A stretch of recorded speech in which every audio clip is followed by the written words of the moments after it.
back to another episode of the Shawn Johnson Show. Today, I want to talk about estrogen, one of the most important and sometimes controversial hormones in the female body. Now, when I'm talking about estrogen, I'm specifically referring to estradiol, which is one of the 4 forms of estrogen that the body produces. It's also the most powerful and provides the most benefit, as far as I'm concerned, outside of pregnancy. So most people, when I talk to them about estrogen, understand its benefits in preventing hot flashes. So estrogen does help us with thermal regulation, but that's one of many, many, many critical benefits that estrogen provides, specifically estradiol.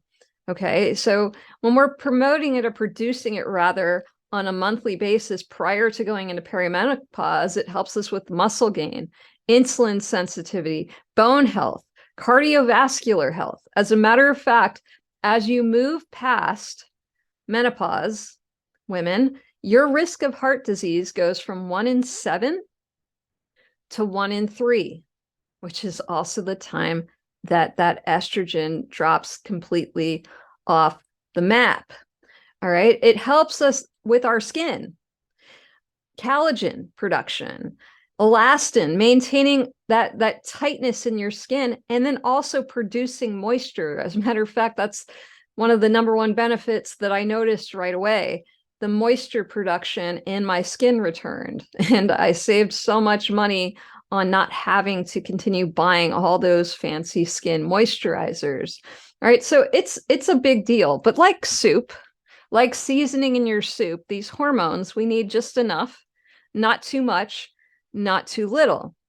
Too much results in something called estrogen dominance. And how do you avoid that? Well, there's various ways to supplement with estrogen as we move into perimenopause and menopause and postmenopause. It's the oral estrogens that tend to cause the most problems and contain the greatest risk. So I'm a big fan of either the pellets, you can do transdermal, and the patch. All right, those are 3 rather highly effective ways of supplementing with estrogen without all the negative downsides of an oral estrogen, often found in birth control pills and things of that nature. Now, with that being said, what is estrogen dominance? How do we end up with too much? Having too much fat on our body, because the fat cells produce excess estrogens. Xenoestrogens are another factor to consider, and we get that from what we're exposed to in our environment. Plastics are a big one, toxins in our cosmetics, things of that nature. High sugar diets, highly processed foods, also eating simply a diet that contains too many calories. Eating way too much food than your body can actually utilize can cause estrogen dominance. And one of the biggest features of estrogen dominance is that it's tied to insulin resistance. Insulin resistance increases our risk of all the big killers. Okay. And you'll notice the concentration of fat in your stomach. All right. So as you start redistributing that weight that you're gaining right into the stomach, that's a tall tale sign of estrogen dominance. Now, there's a few ways that you can supplement with it. A lot of folks who have a history of cancer are concerned about supplementing with estrogen, and there's many doctors out there that are as well. Rather than delve into that, if you want to consider estrogen and you have maybe a history of breast cancer, there's an excellent video that was produced by a OBGYN, Dr. Susan Hardwick Smith. She's based out of Houston, and she delves really deeply into all the sides and all the considerations that one would take into account if they have a history of breast cancer. There are folks who have a history of breast cancer who are successfully supplementing with estrogen. So while that is a very sensitive subject, and I have all the empathy in the world for you if you've dealt with that, there are options. All right. Another thing that estrogen helps us with, vaginal dryness. Okay.